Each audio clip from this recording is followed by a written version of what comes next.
Time Abu উলু এই খঞ্জর নিয়ে ওমর ফারুকের বুকের মধ্যে 3টা স্টেবিং করলেন। একটা মারলেন নাভির নিচে, মারার সাথে সাথে পাকস্থলী কেটে গেল। আরেকটা মারলেন পাজরে, পাজর ছিঁড়ে গেল। 3টা মারার পরে ওমর ফারুক বললেন, কাতালানি আল কাল, এক কুকুর আমাকে মেরে ফেলেছে। পেছন থেকে এক সাহাবীকে টান মেরে সামনের দিকে নিয়ে গেলেন, তুমি নামাজের ইমামতি করাও। আর ওমর ফারুককে বাকিরা ধরাধরি করে পেছনে নিতে আরম্ভ করলেন। আর এই আত্মাই আক্রমণ যে করেছে, সে কাতারের মাঝখান দিয়ে যেতে আরম্ভ করলো আর দুই দিকে ছুরি মারতে আরম্ভ করলো। 13 জন সাহাবীর গায়ে ছুরি মেরেছে, 7 জন সাহাবা স্পট ডেথ, জায়গায় মৃত্যু। এই ভয়ঙ্কর অবস্থা দেখে এক সাহাবী বুরনুস, এক ধরনের জুব্বা আছে মাথাওয়ালা, অনেকে জ্যাকেট পরছেন না এরকম মাথাওয়ালা, লম্বা জুব্বা আছে আর ওপরে শীতে পড়ে মাথাওয়ালা, এই মাথাওয়ালা জুব্বা বের করে এক সাহাবী জালের মতো তার দিকে উড়ায় মারল। ওই বুরনুসের মধ্যে পেঁচিয়ে আবু লুলু মাটিতে পড়ে গেল আর সুইসাইড করে ফেলল, নিজের বুকে নিজে মেরে আত্মহত্যা। যেই সাহাবীকে ইমামতির জন্য দাঁড় করালেন, উনি ছোট্ট সূরা দিয়ে প্রথম রাকাতে সূরা আল কাউসার, দ্বিতীয় রাকাতে সূরাতুল ইখলাস দিয়ে নামাজ শেষ। ওমরে ফারুক বেহুশ। ওমরে ফারুক কি বেহুশ। সবাই কান্নাকাটি করতেছে, সবাই দেখতে গেলেন, এখন হুঁশ ফিরে না। মুখের মধ্যে, মুখ খুলে রাষ্ট্রের চিকিৎসক মুখের মধ্যে দুধ দিলেন, ওই নাভি দিয়ে দুধ বের হয়ে যায়, পাকস্থলী কেটে ওখান দিয়ে দুধ বের হয়ে যাচ্ছে। তারা বললো ওনারে বাঁচানো সম্ভব না, দেখেন হুঁশ ফিরে কিনা। হুঁশ ফিরলে ওনার পরে কে আমির হবে, উনি যেন প্যানেল ঠিক করে দিয়ে যায়। সবাই তাকিয়েছে ওমরে ফারুকের চোখের দিকে। আল্লাহর মেহেরবানিতে ঘন্টা খানিক পরে উনি চোখ খুললেন। চোখ খোলার পরেই বলেন নাই, ও মা আমি মরে যাই। চোখ খোলার পরে উনি বলেন নাই, কে মারলো আমারে। চোখ খোলার পরে উনি বলেন নাই, আমার পরে নেতা কে হবে। চোখ খোলার পরে সর্বপ্রথম কথাটি ছিল, আসল্লান নাস, আমার নেতৃত্বে যে ফজরের নামাজটা শুরু হয়েছিল এটাকে ঠিকমতো তোরা পড়েছিলি? আমার নেতৃত্বে যে ফজরের জামাত শুরু হয়েছিল সেটা ঠিকঠাক মতো সমাপ্ত হয়েছিল কিনা আগে বল। আসল্লান নাস, নামাজটা হয়েছে কিনা বল। সুবহানাল্লাহ বলতে পারলেন না? This is Omar, hour super hero. নেতা অনেকগুলো লাগে না, এরকম নেতা একটাই যথেষ্ট যে গোটা বিশ্বকে কাঁপায় দিতে পারে। চিল্লায় বলো ঠিক কিনা। বিশ্বনবী মক্কায় বসে বসে তাহাজ্জুদের সালাত পড়ে আল্লাহর কাছে দোয়া করলেন, আল্লাহ আল্লাহুম্মা আইজ্জাল ইসলাম বিআহাব্বির রাজুলাইনি ইলাইক।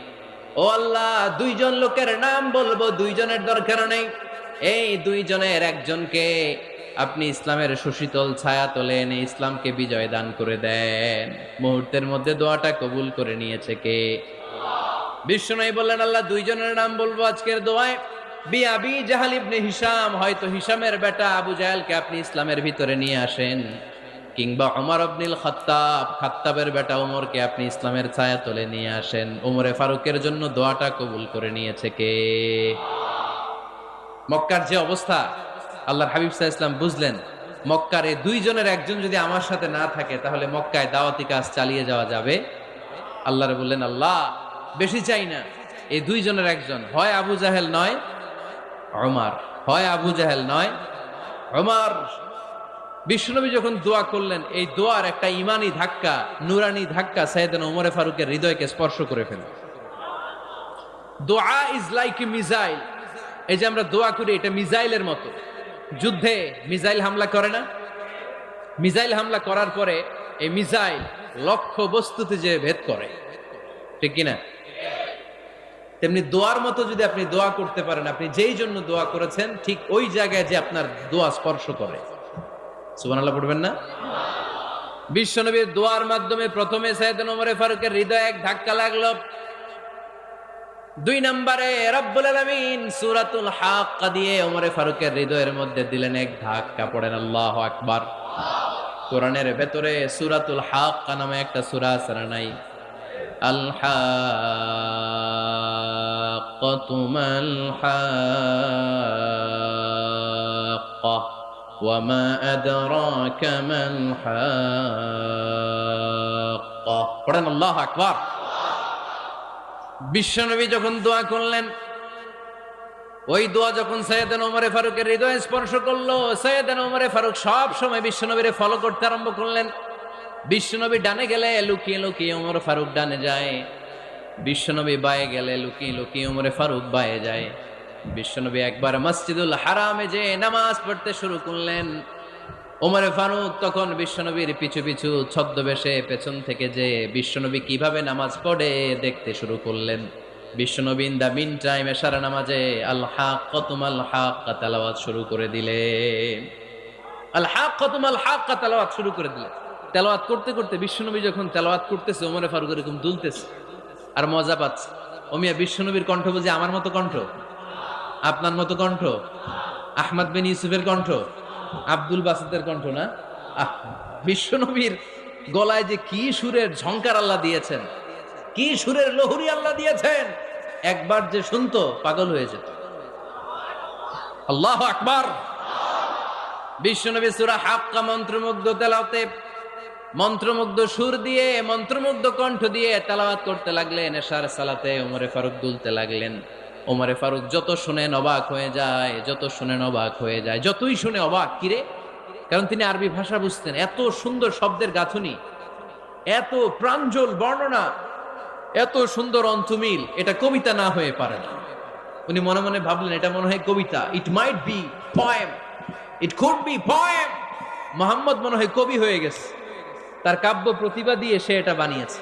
তা না হলে এত সুন্দর কথা এটা কবিতা না হয়ে পারে।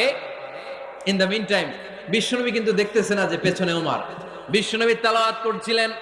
ইন দ্য মিন টাইম বিশ্বনবী পড়ছিলেন ওমা হুয়া বিকাউলি শাইরিন কলিলাম মা তুমিনুন। এই আয়াতের অর্থ হলো এটা কোনো কবির কথা নয়, খুব অল্প সংখ্যক লোকই তোমরা ঈমান আনো। সুবহানাল্লাহ পড়ে। এটাকে বলে কোইনসিডেন্ট। কোইনসিডেন্ট হুট করে অনেক সময় মিলে যায়, যায় কি যায় না। আপনি একজনের কথা ভাবতেছেন, বাজারে গেলেন, বাজারে যেই দেখেন ওই লোকটা দাঁড়ায় আছে, এরকম হয় কি হয় না? কোইনসিডেন্ট। ওমরে ফারুক মনে মনে যেটা ভাবতেছে ওই কথা দিয়ে বিশ্বনবী তেলাওয়াত করতেছে। আল্লাহু আকবার। বিশ্বনবী যে আয়াত তেলাওয়াত করছিলেন, আয়াতের অর্থ হলো এটা কোনো কবির বানানো কবিতা না, খুব অল্প সংখ্যক লোকই তোমরা ঈমান আনো। ওমরে ফারুক আটকে উঠলেন, থমকে দাঁড়ালেন। ঘটনা কি? আমি মনে মনে ভাবলাম, কি রে এত সুন্দর কথা, এটা তো মানুষের কথা হতে পারে না, এটা নিশ্চয়ই কবিতা, কবির কথা। কিন্তু মুহাম্মদ এখন আবার পড়তেছে ওমা হুয়া বিকাউলি শাইর, এটা কোনো শায়েরের, কবির কথা নয়। কলিলাম মা তুমিনুন, অল্পই তোমরা ঈমান আনো। তার মানে আমার মনে যা চলে মুহাম্মদ এটা টের পায়। মুহাম্মদ গণক। নাউজুবিল্লাহ পড়বেন না? মুহাম্মদ অনেক বড় মাপের একজন গণক। মানুষের হৃদয়ে কি চলে, মনে মনে কি ভাবে, মুহাম্মদ না দেখেও বলে দিতে পারে। ইন দা মিন টাইম বিশ্বনবী পরের আয়াতে পড়লেন ওয়ালা বিকাউলি কাহিনিন কলিলাম মা তাযাক্কারুন। এই আয়াতের অর্থ হলো এটা কোনো গণকের বানানো গণনা নয়, খুব অল্প সংখ্যক লোকই তোমরা উপদেশ হিসেবে এটাকে মানো। সুবহানাল্লাহ পড়েন। এবার আর ওমরে ফারুকের সহ্য হয় না, কি আজীব তামাশা। প্রথমে মনে করলাম কবিতা, মোহাম্মদ কয় কবি না, সে কবি না, এটা কবিতা না। তারপর ভাবলাম সে গণক, সে আয়াত পরে পরে বলে দিল এটা গণনা নয়, তাহলে এটা কি? এটা কি কবিতাও না, গণনাও না, তাহলে এটা কি?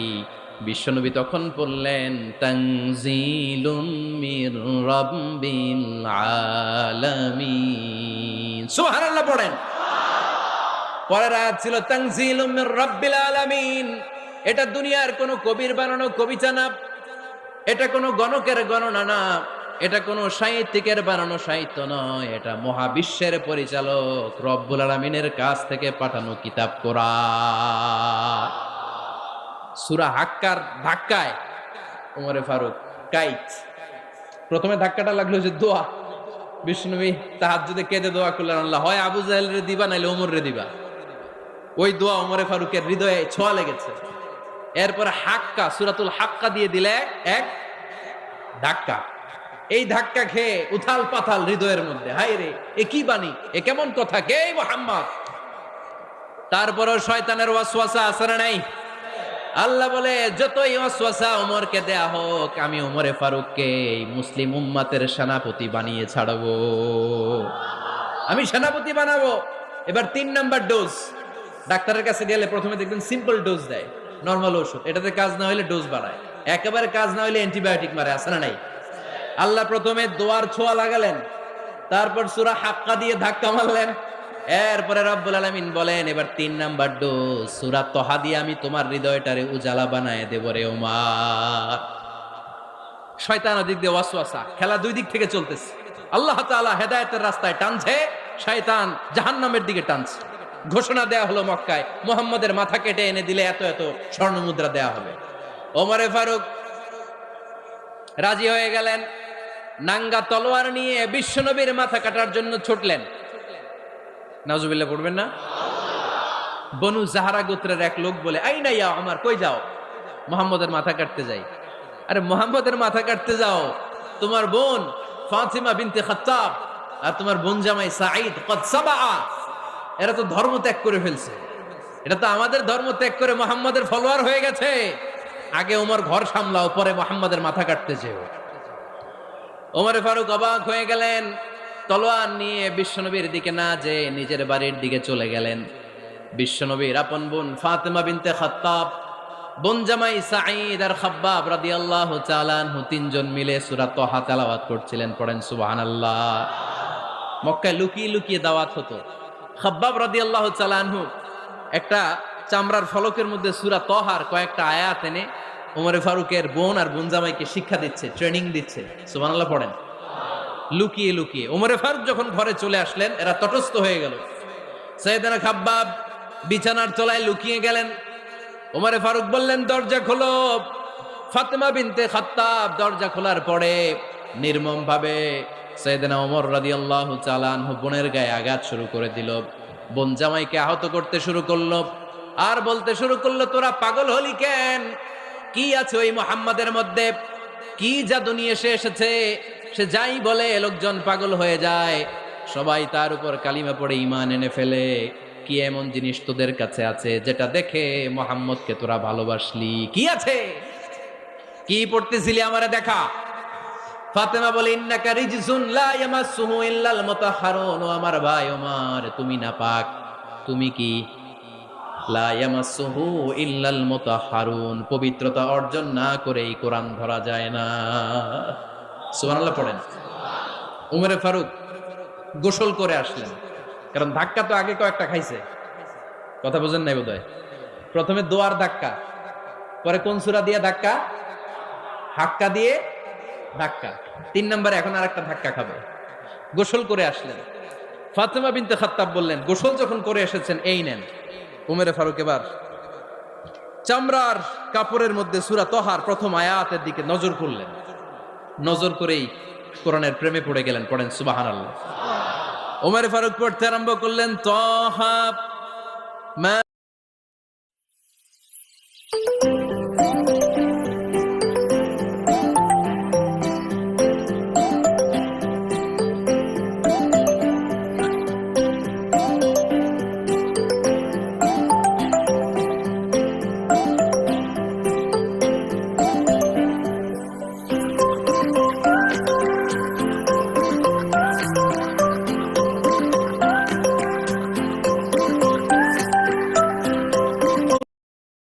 উমর ফারুক পড়তে আরম্ভ করলেন, তহা মা আনজালনা আলাইকাল কুরআনা লিতাশকা ইল্লা তাযকিরাতাল লিমান ইয়াখশা তানজিলাম মিম্মান খালাকাল আরদা ওয়াস সামাওয়াতিল উলা। সুবহানাল্লাহ পড়েন। উনি পড়তে আরম্ভ করলেন, তহা মা আনজালনা আলাইকাল কুরআনা লিতাশকা, এই কোরআনকে আমি তোমাদের হতভাগ্য জাতি হিসেবে দুনিয়ায় থাকার জন্য পাঠাই নাই। এটা রব্বুল আলামিনের পক্ষ থেকে এসেছে। যারা রবকে ভয় করে তাদের জন্য আছে উপদেশ। যিনি আকাশ বানিয়েছেন, জমিন বানিয়েছেন, ওই আল্লাহ তাআলা নিজেই এই কোরআন পাঠিয়েছে। আওয়াজ করে পড়তে হবে, আল্লাহু আকবার। উনি খুব ভালো আরবি জানতেন। সূরা তহা পড়ার পরে আর ধৈর্য ধারণ করতে পারে না। ওমরে ফারুক ছোট্ট বাচ্চার মতো কান্না শুরু করে দিলেন, আল্লাহু আকবার। সূরা তহাটা হাতে নিয়ে, তলোয়ারটা হাতে নিয়ে বিশ্বনবীর দিকে ছুটতে আরম্ভ করলেন। আইনা মুহাম্মদ, কোথায় মুহাম্মদ? তোমরা আমাকে মুহাম্মাদের কাছে নিয়ে চলো। বিশ্বনবী তখন সাফা পাহাড়ের পাদদেশে দারুল আরকাম ইবনে আলকামের ঘরে লুকিয়ে লুকিয়ে কোরআনের দাওয়াত দিতেন। ওমরে ফারুককে পাগলের মতো ছুটে আসতে দেখে বিশ্বনবীর চাচা হামজা ইবনে আব্দুল মুত্তালিব বলল, নবী আপনি পালান, ওই যে খাত্তাবের বেটা ওমর আপনাকে অপমান করার জন্য, আক্রমণ করার জন্য তেরে এসেছে। সাহাবীরা বললেন, নবী আপনি পালিয়ে যান, আমরা সামাল দেব। বিশ্বনবী বললেন, না আমি পালাবো না, বরং তোমরা সরে যাও। ওমর ইবনুল খাত্তাবকে আমার দরবার পর্যন্ত আসতে দাও। আমার তো মনে হচ্ছে ওই যে তাহাজ্জুদের নামাজ শেষে চোখের পানি ছেড়ে যে আমি আল্লাহর কাছে দোয়া করেছি, আজকে আমার ওই দোয়াটা কবুল হতে শুরু করেছে। আমার তো মনে হচ্ছে আমার ওই দোয়া কবুল হবে, আসতে দাও।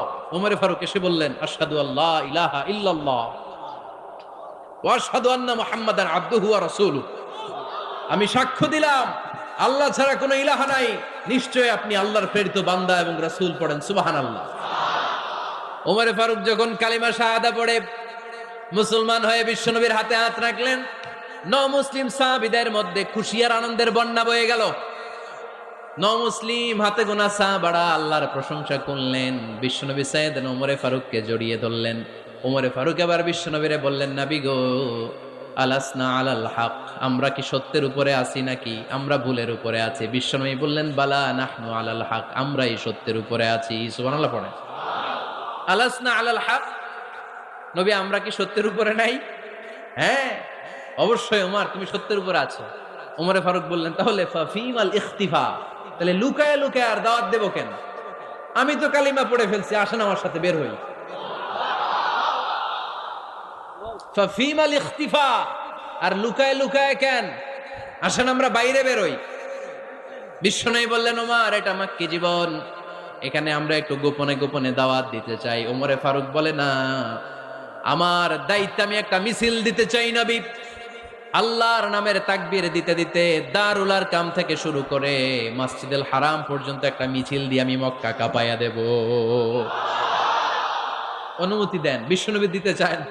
ওমর ফারুক অনেক বোঝানোর পরে স্বল্প পরিসরের একটা অনুমোদন পাওয়া গেল বিশ্বনবী সাল্লাল্লাহু আলাইহি ওয়াসাল্লামের কাছ থেকে। কিন্তু মিছিল যে দিবে, মিছিলের জন্য লোকের দরকার আছে না নাই? এখানে লোক নাই, আমি একাই মিছিল দিতেছি। এটা জমবে, মিছিল জমবে। খুঁজে উনি 11 জন মুসলিম সাহাবা পেলেন। কয়জন? ওমরে ফারুক বললেন, 11 জনই সই। এই 11 জন নিয়ে আমি আল্লাহর নামের তাকবীর দিব। 2 লাইন করলেন। কয় লাইন? 2 লাইন। পেছনে 6 জন, আর এই লাইনের নেতা বানালেন বিশ্বনবীর চাচা হামজাকে রাদিয়াল্লাহু তাআলা আনহু। আর সামনে 5 জন, তার আগে দাঁড়ালেন উনি নিজেই। তাহলে 6 6 12। বললেন এই 2 লাইনে আমরা তাকবীর দিতে দিতে, বেশি না, এই দারুল আরকামের ঘর থেকে, আপনারা জানেন যে সাফা মারোয়া এখন যে সাই হয়, এই সাফার পাদদেশে ছিল দারুল আরকামের ঘর। উনি বললেন এখান থেকে ওই যে কাবার গিলাফ দেখা যায়, কাবার গিলাফ পর্যন্ত আমরা এই তাকবীর নিয়ে ওখানে যাব। সুবহানাল্লাহ পড়বেন না? ওখানে উনি দাঁড়িয়ে ছোট্ট একটা ভাষণ দিয়েছিলেন। উনি বলেছিলেন, মান আরাদা আন তাসকুলা উম্মু ওয়া ইয়াতামা ওয়ালাদু ওয়া তারমিলা যাওজাতুহু ফালিয়াসুদ্দানি। খেয়াল করে শুনেন, কান দুইটা খরগোশের কানের মতো খাড়া করেন। উনি এক বাক্যের একটা ভাষণ দিলেন। ভাষণ দিতে জানলে বড় ভাষণ দেয়া লাগে না। এক বাক্যের ভাষণ দিয়ে গোটা বিশ্বকে ঝাঁকুনি মারা যায়। চিল্লায় বলো ঠিক কিনা? ওমরে ফারুক এক বাক্যের একটা ছোট্ট ভাষণ দিলেন। মান আরাদা আন তাসকুলা উম্মু, কে আছো মায়ের এই মক্কায়, কে আছো মায়ের বুক খালি করতে চাও? ইয়াতামা ওয়ালাদু, কে আছো বাচ্চাগুলারে, নিজের সন্তানগুলোরে ইয়াতিম বানাতে চাও? কে আছো তারমিলা যাওজাতুহু, নিজের স্ত্রীকে বিধবা বানাতে চাও? ফালিয়া সুদ্দানি, বুকের পাটা থাকলে আমি ওমর রে থামাও। ফালিয়া সুদ্দানি, দেখি মক্কায় কার এত বড় বুকের পাটা। কে আছো মায়ের বুক খালি করতে চাও, সন্তান রে এতিম বানাতে চাও, স্ত্রীকে বিধবা বানাতে চাও? ফালিয়া সুদ্দানি, পারলে আমারে ঠেকাও। এই বলে উনি আল্লাহু আকবার, আল্লাহু আকবার, আল্লাহু আকবার বলে স্লোগান শুরু করে দিলেন। এক এক স্লোগানে মক্কার মরুজমিন থারথার করে কাঁপতে আরম্ভ করলো। এই মিছিল মক্কার কেউ দেয় নাই। মিছিলের আওয়াজ শুনে আবু জাহেল বাইরিস, উতবা বাইরিস, শাইবা, ওয়ালিদ ইবনে মুগিরা সব বের হয়েছে। কিরে, আমার এলাকায় এত বড় স্লোগান, কার এত সাহস? বের হয়ে দেখে মিছিলের সামনে ওমর। ওমর রে দেখে দিছে এক দৌড়। কারণ ওমরে ফারুককে থামানোর মতো বাপের বেটা মক্কায় দ্বিতীয়টা কেউ ছিল না। আওয়াজ করে বলেন ঠিক কিনা? ওমরে ফারুক আল্লাহু আকবার বলে স্লোগান দিতে দিতে মসজিদুল হারামের ভেতরে ঢুকে গেল। কাবার গিলাফ ধরার পরে সেদিন মিছিল থেমেছে। ওই আল্লাহর নামের স্লোগান সেদিন কেউ থামাতে পারে নাই, কিয়ামত পর্যন্ত কেউ থামাতে পারবে না। চিল্লায় বলো ঠিক কিনা? ওই রকম একটা ওমরের দরকার, আমাদের বেশি চাই না। জোরে বলেন ঠিক কিনা? দাও খোদা দাও আমায় আবার ওমর দাও।